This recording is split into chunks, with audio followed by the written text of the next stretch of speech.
Thank you so much for joining us. Thank you for having I me. I'm going to tell the listeners a little bit about who you are, but your full information will be in the show notes. So if anybody wants more information about Karen and all of her advocacy and all of her work and my God, so many accomplishments over the decades, you'll be able to tap into that in the show notes and go to her website and read this amazing book. But before we get started with that, I just want to say that Karen is a trial and appellate attorney in both civil and criminal law for more than 37 years. She is also an advocate, a teacher, a writer, and a media personality. And she hosts her own radio show and has been a legal analyst for the media for decades on so many different kinds of cases. We could go down all sorts of rabbit holes, but we won't because today we're here to talk to her about her work and her new book that came out earlier this year called Killing Time with John Wayne Gacy, Defending America's Most Evil Serial Killer on Death Row. And Kathy and I have both read it and we both really enjoyed it. So we're really excited to have you here. Thank you so much for being here. Thank you for reading it. I appreciate that. Yeah, we enjoyed it. Very much so. I just want to just parrot that by saying that I really, really enjoyed this book, as well as Shannon and I had a conversation about just how much we love your writing style. And I think one of the most appealing parts for me is the personal touch on the story and how this is about Gacy, but how you also really included just your human response, not just your professional response, that your trajectory of how you got here and what it meant for you to work on this case. And then just life happening as you're working on this case, which we all know when we're working in this field, it's, life is happening as all this crazy stuff is happening. I guess what I'm saying is I appreciate the many ways in which you described the complexity of your work throughout this book. So I think it would be great for our audience maybe to hear about how it came to be that you ended up defending John Wayne Gacy with regard to, his death penalty sentence. Sure. Yeah, it was kind of a fluke, as a lot of things are in life now that I look back. When Gacy was committing his crimes in the 1970s, I was in high school, and he was arrested and convicted and sentenced to death right around the time I was a senior in high school. And of course, we all watched that in Chicago and probably all over the country because he was at the time the most prolific serial killer. So then 14 years go by. I've now graduated from high school. I've graduated from college and law school. And I've been a lawyer for a few years. And my partner and I were driving home, and we hear that Gacy's execution date is set. And as we all know, the death row takes a long time. That appeals take a very long time. And so Gacy now has an execution date set. And, my partner and I are kind of joking about, like, wouldn't that be funny if he called us to represent him, which was ridiculous because we never handled a death penalty case. And sure enough, that same week, we got a call. And Gacy had been sued by the prison civilly because he was making money while he was in prison. And there's a statute in Illinois that says that if an inmate can pay for his incarceration, then he has to pay. And so Gacy wanted us to represent him, and which was weird because it's like, here, you've got a death date, and now you're worried about your bank account. But of course, I have always been serial killer junkie. I knew all about Jack the Ripper and Lizzie Borden and, all the crazy killers in the past. So I really said to myself and my partner, we have to go down and meet him. We have to look and see what it's like to look into the eyes of the most evil guy in the country. And so this was born out of just pure curiosity. I love that. Thank you. And I completely understand that because I think I would have this same pull if I had the opportunity that you did. At the heart of it, there is a very human response, right? Yeah. Of being a true crime nerd and going, really? Just for the story. Yeah, and I love the story I could tell at cocktail parties, But there's always lessons, and especially when you go back and you look at this part of my life was a very pivotal part of my life. It turned so many things around and changed so many things and really had me coming out more resilient. So one of the lessons that to be learned, I think, is that curiosity doesn't just kill cats. Curiosity is a good thing. Had I not done it, none of the good things that happened in my career as a result of this experience would have happened. So lesson one, I guess. I was going to ask you, actually, on the flip side of that, What made you decide to actually write this book about it? No, I knew that I had a book in me because people ask me questions all the time about what he was like and about what it was like when he was executed and why did I do it? And didn't I have moral problems representing someone so bad? And I have spoken about it quite a bit. So I knew I had a book. But when it was over, it was just so raw and it took so much out of me emotionally and professionally and financially that I just hesitated. And then I didn't want victims' families to think that I'm prolonging something that was horrible for them. And finally, it was during COVID. Some production company called me and wanted to do some kind of documentary or docudrama about my situation, having seen me on another documentary, one of the millions of Gacy documentaries. And I thought to myself, you know what? I don't really want to do that until I write my truth. So during COVID, I had a little extra time and I sat down and I wrote the book. And I found that it was really wonderful experience. Difficult at first, the writer's block and all those things, but it became very cathartic and very reflective, and really thoroughly enjoyed the process. My follow-up question actually to that is that my dissertation topic was actually on the psychological experience of writing memoir and sort of how people experience that and the qualities of that. And so I guess I would ask maybe if there was a little bit more you might want to say about like what you noticed or what you could share about the process of writing it and revisiting the experiences, the crimes, the personality, the experience overall, and the emotion involved. I would imagine that has a different, when we're reimagining the experience, when we're revisiting it, it can have a different kind of feeling. Yeah, I mean, so many things to say. If I had written the book right after Gacy was executed, spoiler alert for your listeners, yeah, he gets executed at the end. You lost the case. I lost it. I totally lost it. Yeah. As they say, case. But I wouldn't have had the wisdom and the reflective wisdom that you have looking back, because when I was writing it, 27 years later, I put myself back in there. And I thought, oh, look at her, like she was so young and kind of naive, and but she was feisty. But maybe I would have done things differently. And I went back and I felt those things over again, because sometimes when you go through a difficult, whatever it is in your life, you're so busy with your fight or flight that you don't always fully feel it. You also don't know how it changes you forever. And by looking back, I realized that I was not the same person after this 7-month period of intense scrutiny and backlash and stress and serious commitment and difficult responsibility of someone's life. And I realized that this changed me forever. And I wouldn't have really said that had I not written it down. Yeah, it took a lot of that time to process out, to mature, to have other experiences. That's amazing. Thank you for that. I was really curious about your experience writing it. I recommend that memoir thing to everyone, even if you don't think you have a story in you, because you do. Everyone has a story. Just even if you don't even want to show it to anybody, it's a really nice process to actually do that and look at your life in hindsight. Great. 100% agree. Thank you for sharing that. I sometimes even as clinicians will have clients write parts of their story as like you were talking about catharsis. And I think while we're on this topic, something that comes up for me as a follow-up to Shannon's questions and within the same domain is towards the end of the book, once you confirm that Gacy's gone through the execution, you start to discuss some of the vicarious trauma, maybe you would call that, through some of the nightmares that you had about his last victim. And I would imagine that maybe there were some confusing feelings about defending a man that, killed a lot of people, but also the purpose of you defending him was something much greater for the greater good. How would you describe that point in the case, and maybe what else were you experiencing during that time?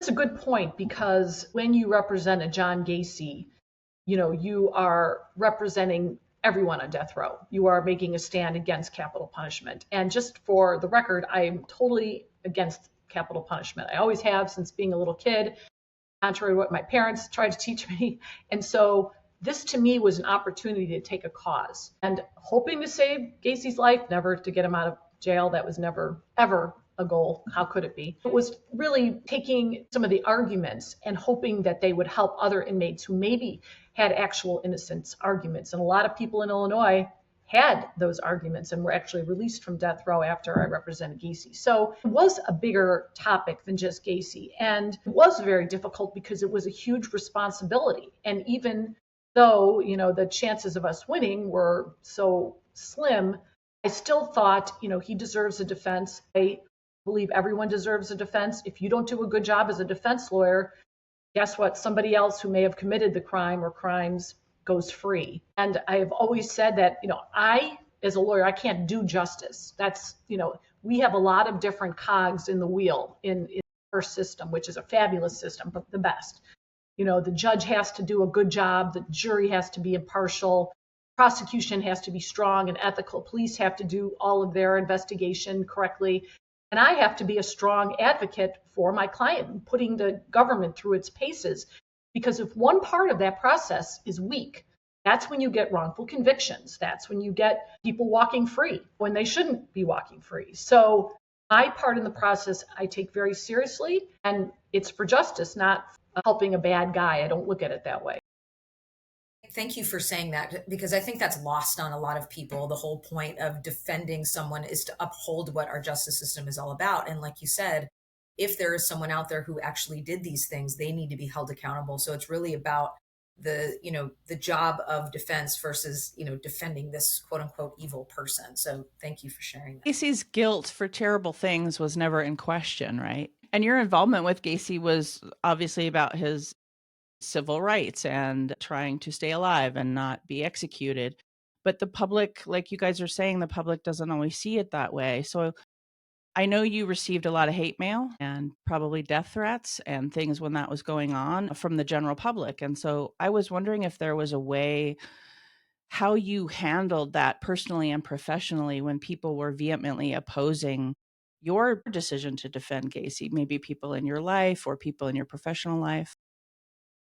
Yeah, I naively, I thought I knew there was going to be some backlash. I mean, I wasn't that naive, but I had no idea how virulent it was. And I had no idea how it was going to be focused largely on me. And I was doing more of the media talking at the time. That we had a group of 4 lawyers who were taking care of the appeals at the end.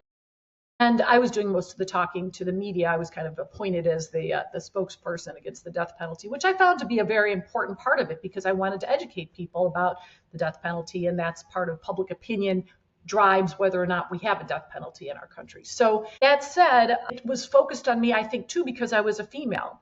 And I spoke with a psychologist about why would they send me these like sexually like disgusting, emails with pictures of women's genitals and strange enclosures and all kinds of things, questioning my sexuality and, if I was having sex with Gacy.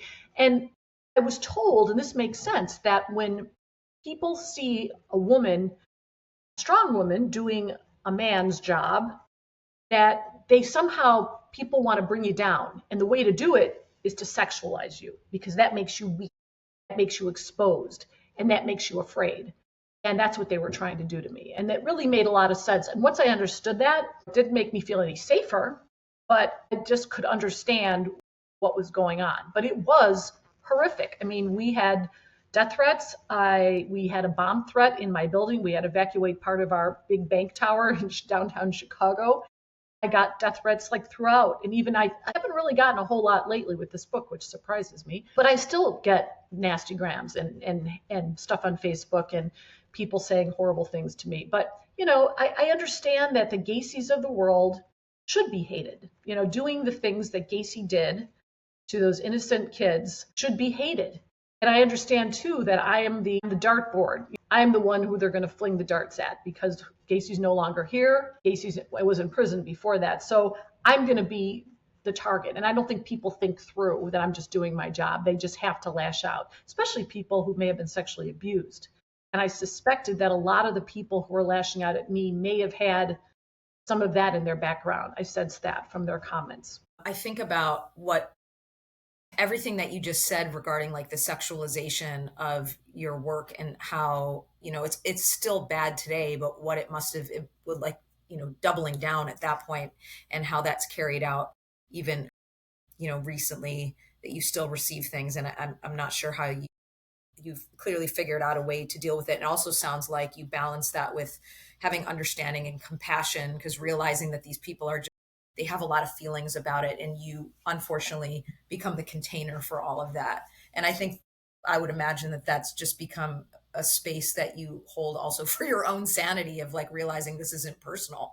Otherwise, I imagine it catches up if you allow it to be And personal. one of the things I talk about in my book that you might recall, I mean, people will say, what about the victims? You hate the victims. You don't have a, of course I have compassion for the victims. How could I be a human being and not think about what Gacy did to those kids, right? And what it did to their families generationally. I mean, I still can't go into a room in Chicago with more than 100 people who someone is as a family member, or a cousin, or a grandchild, or a neighbor's kid. I mean, Gacy was so prolific. It's going to be generational for Yeah, years. sure. But I think that, I represent victims too. And I talk about representing a little girl who was sexually abused by a wealthy person who had some prominence in the community. And I was hired to get that guy prosecuted. And I gladly did it. And he went to jail, and I'm glad.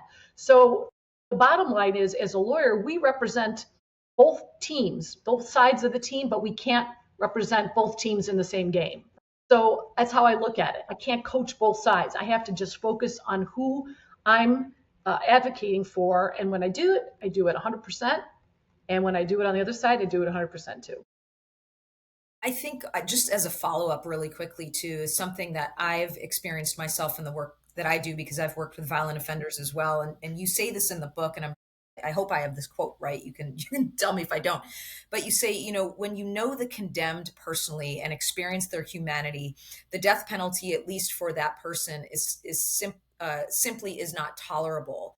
And I think what gets lost on people too is the dehumanization of this offender reverses in the room, and it doesn't equate with, I agree with what you did, and I'm finding, that I'm forgetting what you did and I'm seeing you as this hero. It's just that you're kind of holding space for both.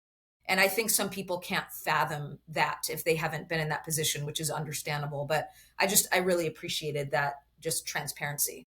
It's so hard to describe because so many people say, well, I could take him out and shoot him. You hear that kind of stuff all the time. And even like people we don't like, or ex-spouse or whatever, people say, I wish someone would take him out and shoot him. But the real human being, with real human emotions, once you know somebody, I don't care what they did, who they are, whether they're got a bad personality, whether they're kind of nasty, I don't want them dead. If I could prevent them from dying, I would, because I'm a human being. So Gacy was a human being. He had siblings, he had a mother he loved, he went to work every day, worked hard, he had children he loved, he volunteered at church, and then he went out on some nights and killed people and tortured them. I mean, so human side and human side. It's hard to rectify that or reconcile that. It's hard to look at somebody and talk to them as a human being, knowing that they have that part in them, but that doesn't make them less human. And if you really get to know somebody and they're facing an execution like I watched and experienced, it was very traumatic.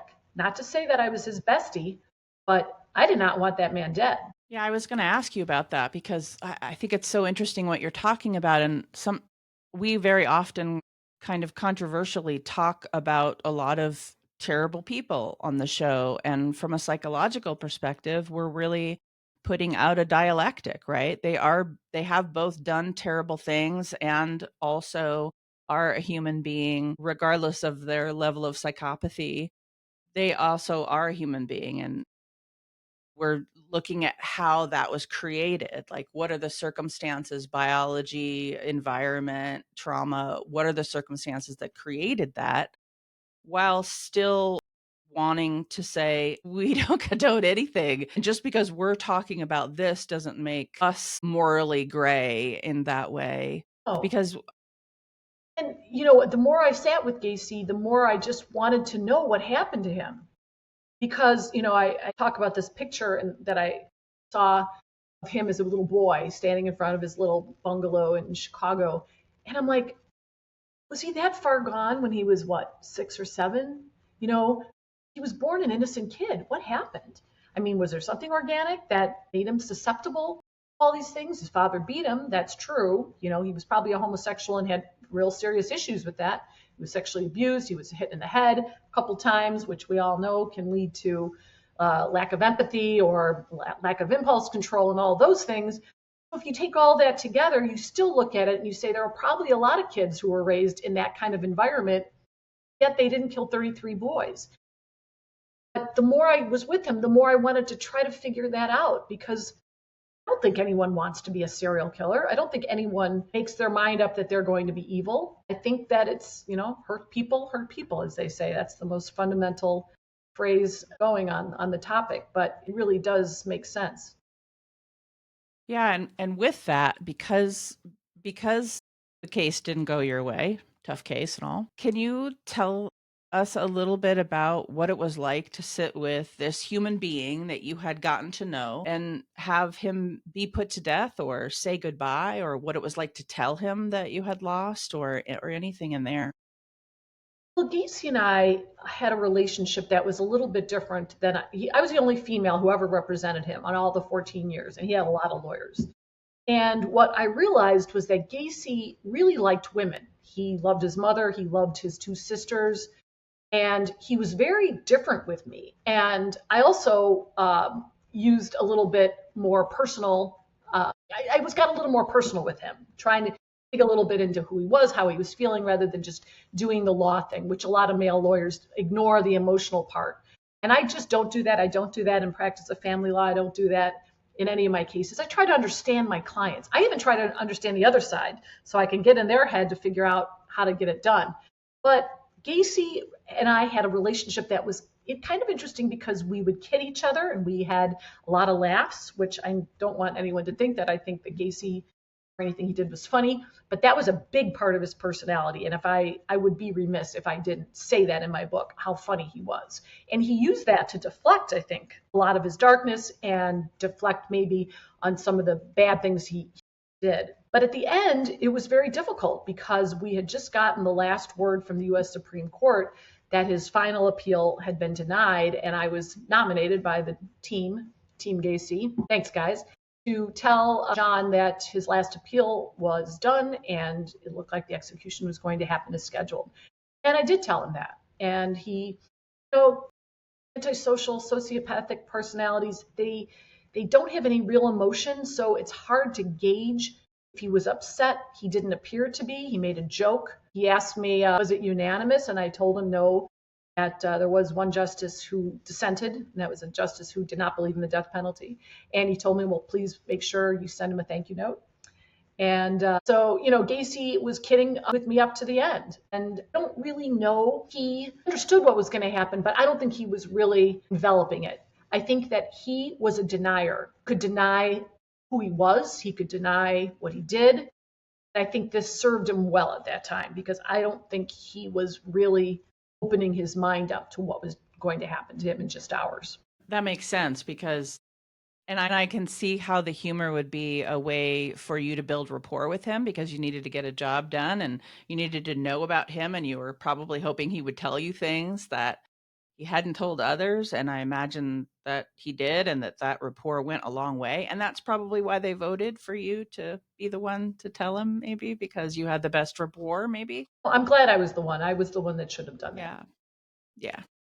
I have so many questions coming up as you're talking. One of them you already addressed, which was despite his challenges growing up,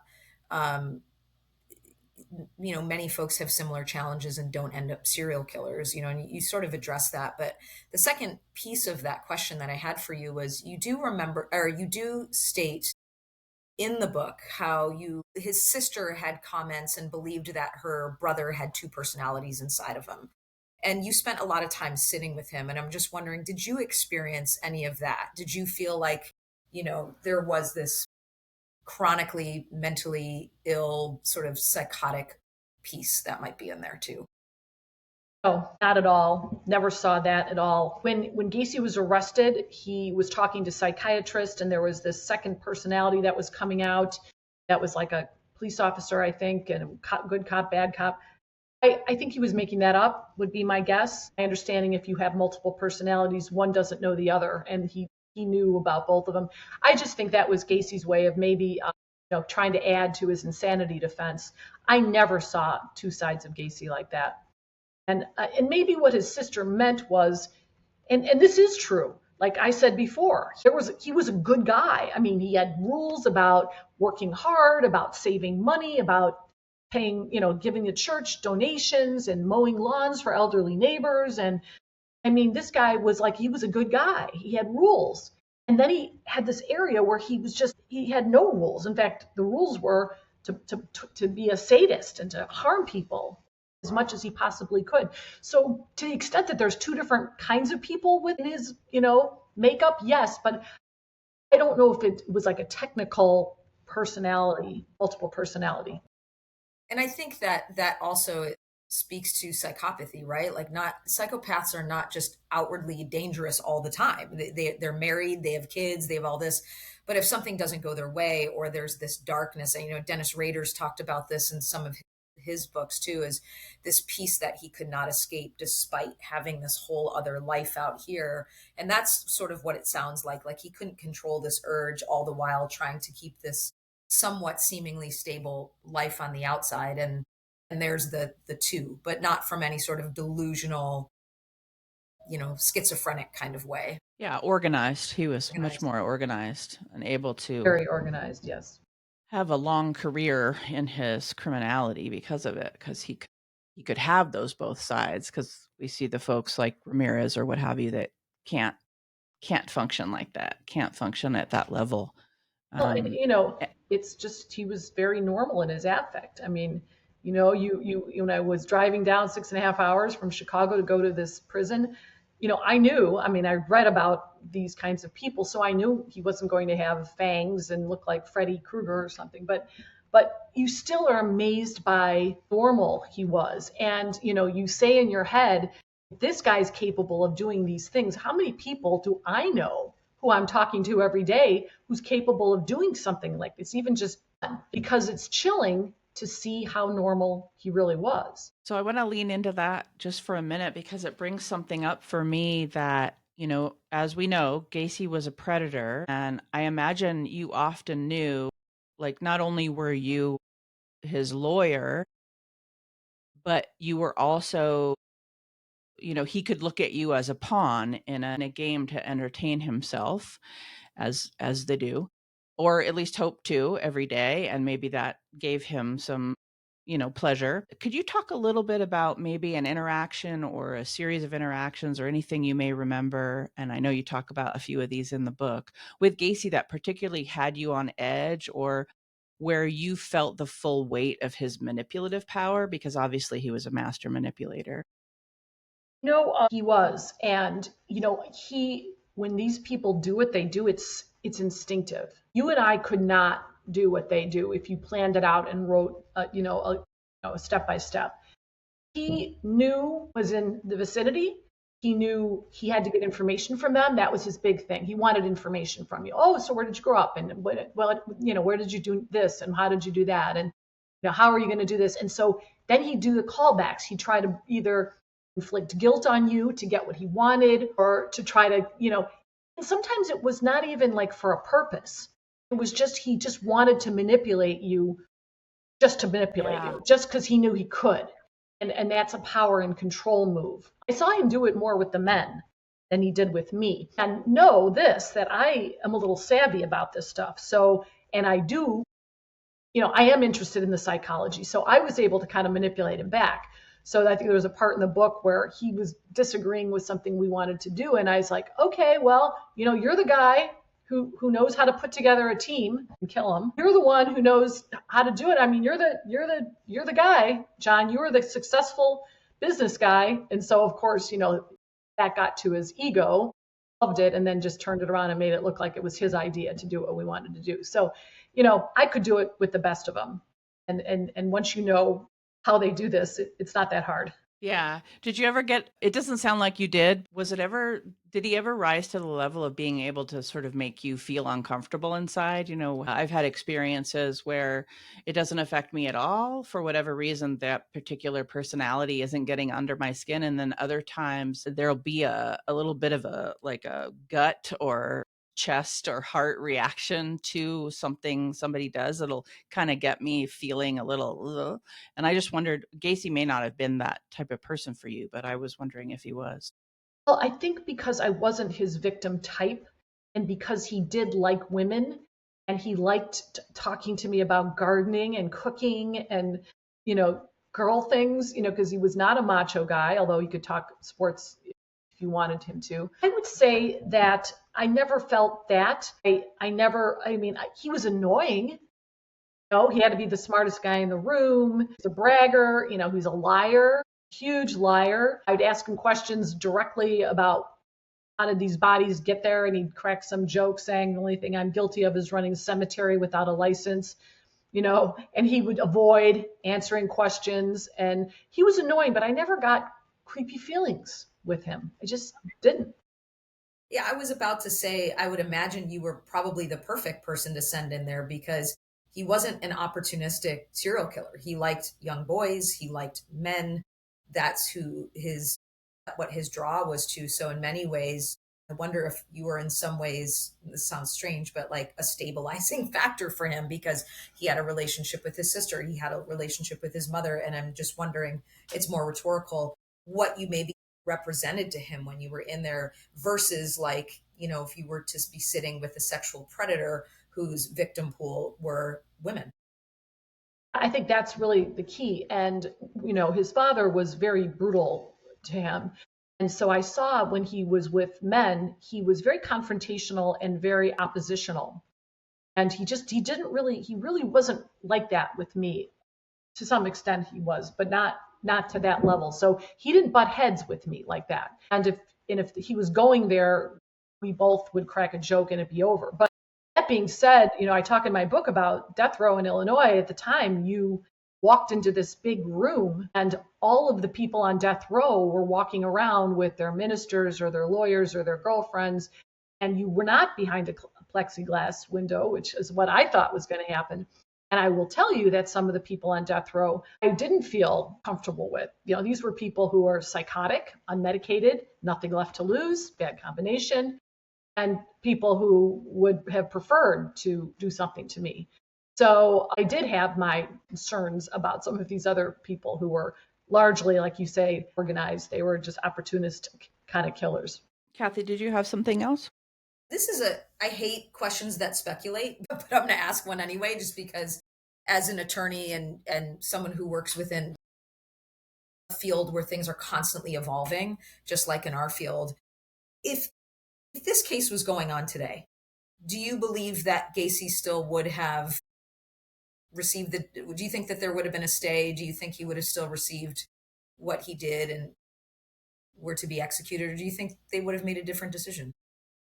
We don't have the death penalty in Illinois anymore, and that was largely because after Gacy, we had 12 people exonerated and 12 people executed. So and they weren't exonerated based upon legal loopholes. They were exonerated based upon actual innocence. Our governor, a Republican, a very conservative governor, said, I'm not doing it anymore. I'm the one responsible for this. I'm not doing it.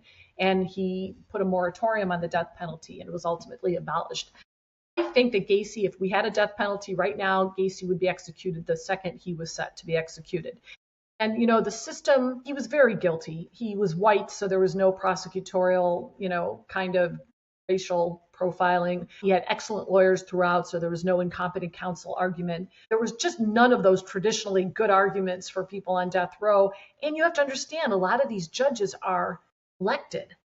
Yes. And they continue to be elected. They have to get a certain number of votes to stay in their office. So who's ever going to let him out? Who's ever going to stay anything? Who's ever going to grant any motion or even allow something else to be tested? And we actually had some issues that were interesting. And I don't know if you want me to get into it, but in my book, for your listeners, in my view, did not kill all these kids. There were two young men living with Gacy who I am quite sure were helping him do these things. And he was out of town on the date some of these kids went missing. And so did Gacy kill many of them? Yes. Most of them? Yes. Not all of them. And but no one was going to listen, because who was politically, it would have been political suicide for anyone to listen to our arguments. A lot of people think that there was a network of men, powerful men who liked this kind of thing. And there was a serial killer called the Candy Man in Houston, I believe, in Texas somewhere, before Gacy, who was very similar to Gacy and had two young men recruit some of the kids that he killed and definitely disposed of their bodies. So Gacy was very similar. I mean, it was like very parallel. So was he copycatting? Was this part of a network? I don't know. I think that's a conspiracy theory that I would love to, explore, if we had more facts. But I do think that, one victim got away from Gacy and said, no, there were two people perpetrating sex acts on me, and there were lights going on and off like a camera. Was there a snuff film operation? I don't know, but Gacy wasn't the only one doing these acts. And those kids who were living with him and having sex with him and taking money from him and doing drugs with him, they testified against him at trial that they dug the trenches in the crawl space. Well, what did they think they were doing? There's no question in my mind they knew exactly what they were doing. And Gacy was too portly to go down there and carry literally dead weight down there. So my guess is that they dug the trenches and disposed of the bodies and also helped with the killings. He needed them. He needed that help. Speaking of pawns, right? He needed to recruit them. And it's this, the kind of thing where, it's even the Jeffrey Epsteins of the world. They get people to recruit for them. They get people to help them. And then they get them in the fold and they say, well, now you're complicit. So now you got to help me because I could go tell on you. And I know people in high places and they won't believe you, but they'll believe me. And that's right up Gacy's alley. That would be exactly what he would do to those two kids. And there's that extra layer of power and control and satisfaction that he would get out of controlling those layers of people. Not only am I able to lure innocent victims, but I'm also able to lure these people to maybe not against their nature, but I can tell myself that it's against their nature and it's because of my power and control that I'm able to get them to do what I want to do. That would have been a whole extra layer of power and control. A whole extra layer. And Gacy would have picked these two young men instinctively, knowing that they didn't, have strong family backgrounds, that, that they were susceptible to drugs and alcohol, that they needed money, that they were looking up to Gacy as a father figure.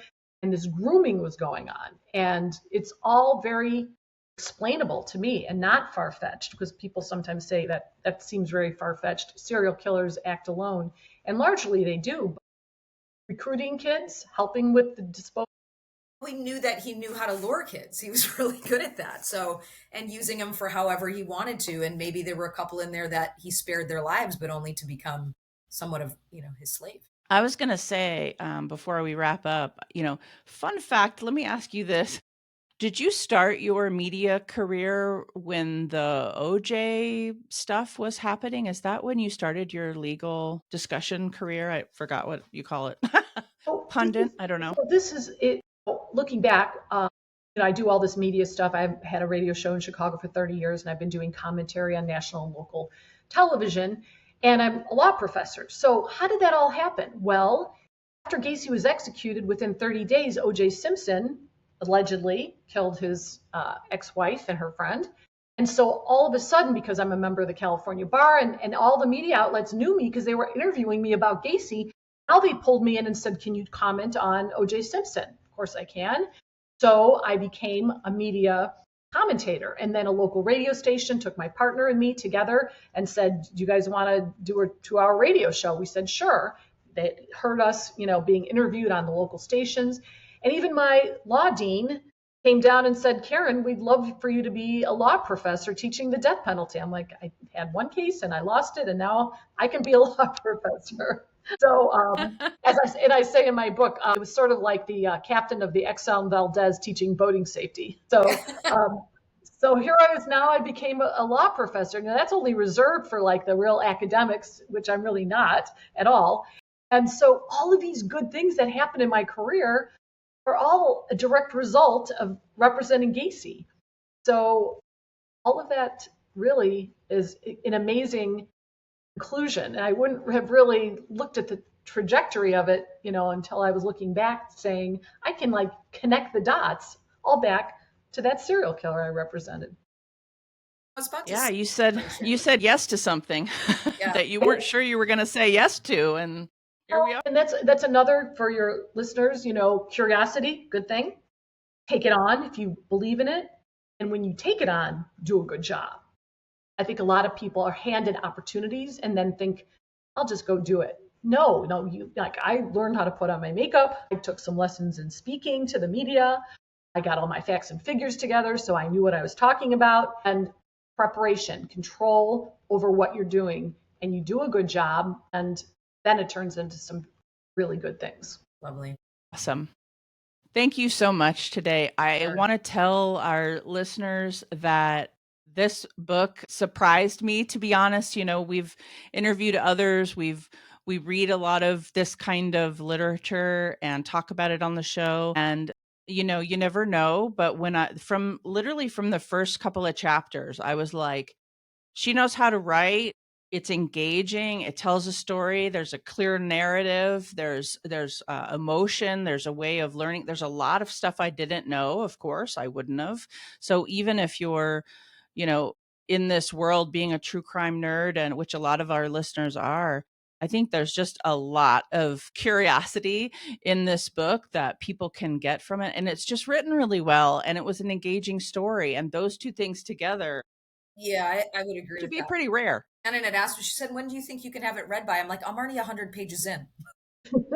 Because I think the cadence of it too, Karen, that I really appreciated is you continue to like, it's easy for someone to just tell the story like you were saying earlier of just let's talk about Gacy, but it bends and twists and turns, and it's about you and it's about him and it's about the process and the judicial system. And going back to just a moment ago when you said, kind of made this ingest, this idea that you lost the case, yet you're being asked to do this. I sort of look at that almost like you were a pioneer in this movement. And I think that shouldn't get lost on people, that although the case did not go the way that you wanted it to go, you are a voice in this movement. And I think people reading this book, there's something about the way that it's written that even if you are someone who is a proponent of the death penalty, I don't know for sure because I am not, but that it could help change people's minds just based on the way that it was written. So to me, I see that as a win. I really appreciate that. And I love hearing from people who read the book, because